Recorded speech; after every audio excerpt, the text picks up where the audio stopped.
De repente, na sua caixa de correio, um bilhete.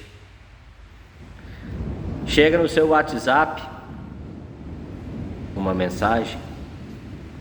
Especialistas dizem que essa frase, "eu sei o que você fez", desperta um cárcere mental. Não é à toa que um dos títulos de filmes que mais é repetido na história é justamente "eu sei o que você fez no verão passado". A culpa, ela tem um lado positivo. É isso mesmo, a culpa tem um lado positivo. E o lado positivo da culpa é que quando você a sente, quando você a percebe, isso te faz refletir numa outra situação em que você irá agir, em que você terá que tomar uma atitude. Daí você vai pensar muito, porque você não quer ficar mais noite sem dormir por causa da consciência pesada. Você não quer ter que agir de maneira constrangedora ao encontrar determinada pessoa por causa de um sentimento de culpa que você está carregando. A culpa, ela tem sim o seu lado positivo. A verdade é que as pessoas, elas não têm mais, ou não querem mais lidar com o sentimento de culpa. Um psicopata, ele só faz o que faz por um simples detalhe: ele não sofre de culpa, ele não sente culpa. E se ele não sente culpa dos seus atos, daquilo que ele faz, ele vai cometendo barbaridades e mais barbaridades. Aliás, a Segunda Guerra Mundial, ela só existiu porque um homem sem sentimento de culpa tomou as rédeas: Adolf Hitler. Na África, muitas guerras estão acontecendo, por quê? Porque lá há pessoas sem o sentimento de culpa. Se não tem culpa, não tem pecado. Se não tem pecado, não tem culpa, não tem arrependimento. Se não tem pecado, não tem culpa, não tem perdão, não tem Jesus Cristo. A culpa, ela tem sim o seu lado positivo. E justamente por ter o seu lado positivo, é que a lei de Deus, ela precisa estar cada vez mais impregnada em mim. Porque se eu sei o quão culposo eu sou por causa dos meus pecados, isso vai me ajudar a, antes de fazer qualquer coisa, pensar, refletir, analisar. O fato é simples. Desde a ditadura que aconteceu aqui no Brasil, o povo brasileiro passou a viver uma cultura do tudo pode, tudo pode. O pós-ditadura, as pessoas passaram a viver: olha, eu posso agora fazer tudo o que eu tenho vontade. Como as coisas mudaram dentro de um espaço de tempo de 30 anos, não é verdade? Antigamente as coisas eram melhores definidas como isso pode. Não, isso não pode. No entanto, começou a se questionar com a ditadura e passou a se viver assim pós-ditadura, passou a se questionar: mas vem cá, como que eu sei que o que é certo e o que é errado? E se a gente invertesse a pirâmide, eu poder fazer o que é errado, me autorizando que aquilo é certo, e deixar de fazer o certo só para ver no que dá. O fato é que o cérebro, ele avalia, o cérebro é quem interpreta todos os fatos. Observe que nós temos duas pessoas. Ambas pessoas são ladrões. E nós julgamos cada um dos ladrões de maneira diferente, não é verdade? Por quê? Porque nós julgamos os fatos, interpretamos a situação de maneira bem diferente. Vivemos dias em que a culpa não é mais sentida. Assim, me arrepender do quê? Eu não tenho do que me arrepender. Eu não preciso de perdão, eu não preciso também pedir perdão para outro. Interessante que existe um relato bíblico lá em Gênesis 50 dos irmãos de José. Eles, após a morte do pai, mas o medo proveniente da culpa, os fez chegar até o irmão e dizer: olha, maninho, O papai, antes de morrer, pediu para você perdoar a gente. E é interessante que a resposta de José para os seus irmãos que estavam, com esse sentimento de culpa e sofrendo e agora com muito medo, apavorados, José disse assim: eu não vou me vingar, não vou, porque a maldade de vocês, sim, a maldade de vocês, sabe o que Deus fez com ela? Deus a transformou para o bem de todos. A culpa, ela pode ser real, a culpa também pode ser irreal. Os irmãos de José viviam com uma culpa real.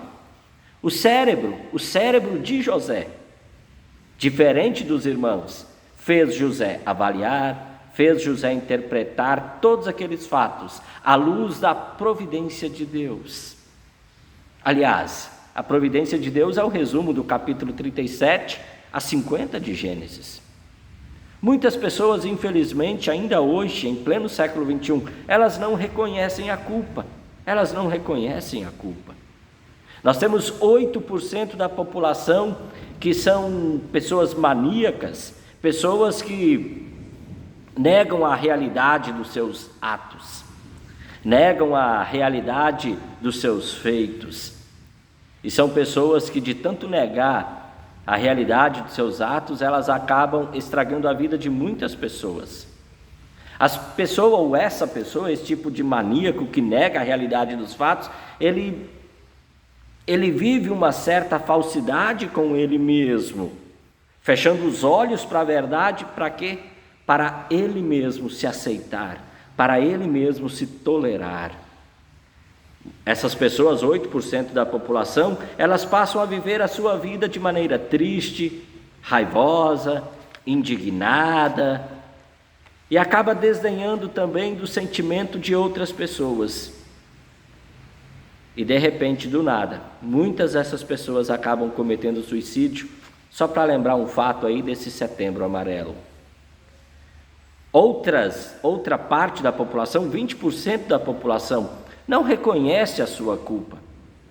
E são pessoas que acabam se isolando do convívio social, são pessoas que ficam com raiva do nada, são pessoas que buscam ser reconhecidas pela sua bondade, pelo fato de serem pessoas justas e também por serem pessoas muito competentes. Ainda nos resta 72% da população. E 72% da população são pessoas que vivem uma falsa culpa, isso mesmo. Elas não sentem culpa daquilo que elas fizeram, pelo prejuízo que causaram na vida das outras pessoas. Elas sentem falta daquilo que elas perderam por causa daquilo. Então, se eu sacaneei um amigo meu, eu não sinto arrependimento ou culpa por aquilo que eu fiz de errado com o meu amigo, mas eu apenas sinto falta do meu amigo.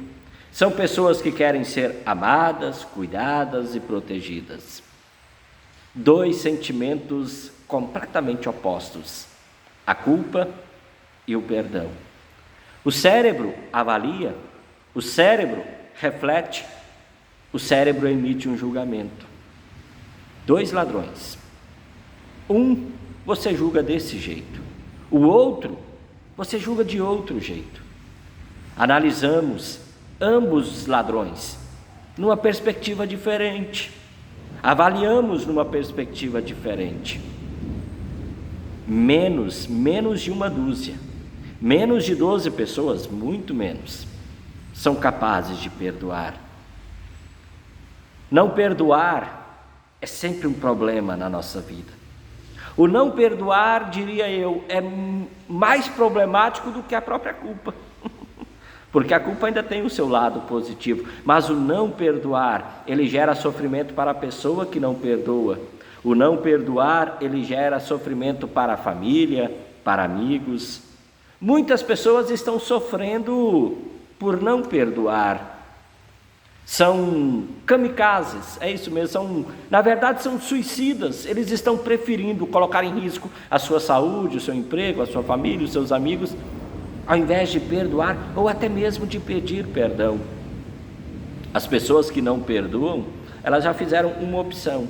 Sabe qual é a opção? A opção é odiar. Por quê? Porque ele já avaliou e já emitiu um julgamento. Qual é a avaliação e o julgamento? a pessoa é culpada por aquilo que fez.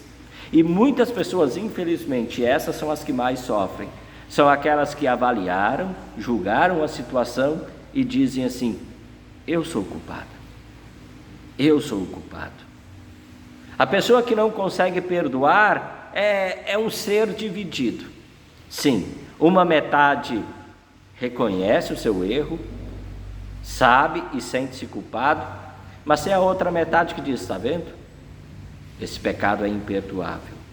Não perdoar é ser prisioneiro da ofensa e também é viver na cadeia da amargura e do ressentimento. A mágoa é uma bola de neve que vai crescendo, crescendo e toma proporções catastróficas. A falta de perdão, ela paralisa a pessoa espiritualmente. A falta de perdão, aliada junto com a culpa, ela gera 3 condutas: negligência, imprudência e imperícia.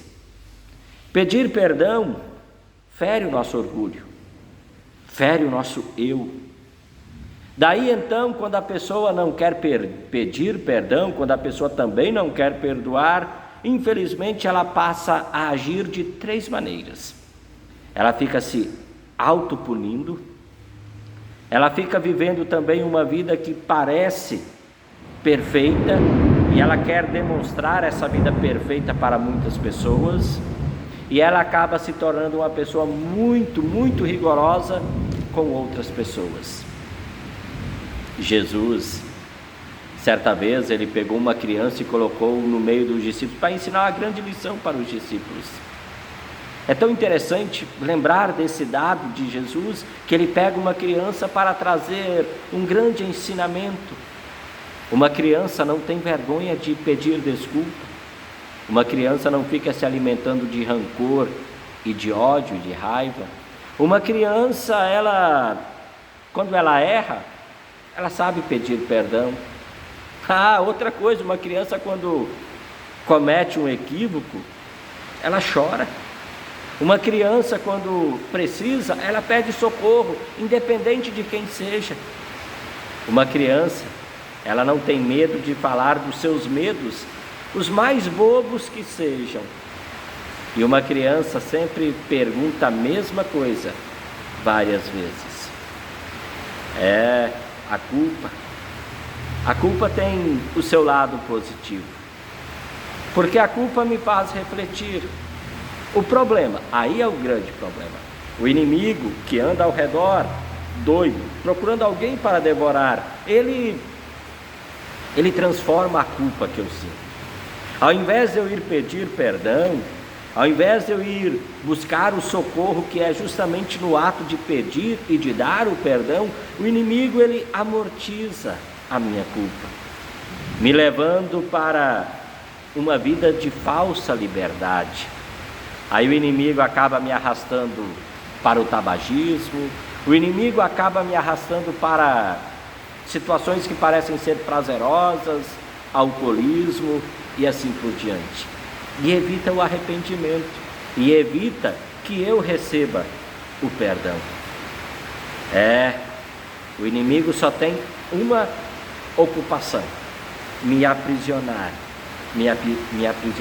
me manter na cadeia da amargura, me manter na cadeia do ressentimento. Querido amigo, querida amiga, tem sempre algo te lembrando.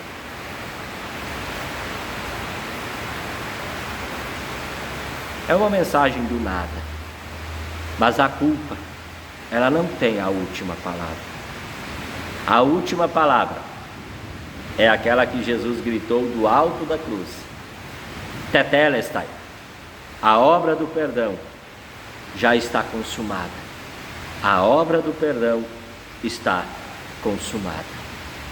O salmista, no Salmo 38, versículo 18, escreveu: eu confesso as minhas maldades e os meus pecados, pois me deixam muito aflito.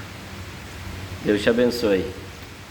Deus, em Jesus, continua muito desejoso em estender para você o perdão E Ele quer que você viva esse perdão também com todas as pessoas, para que você viva feliz.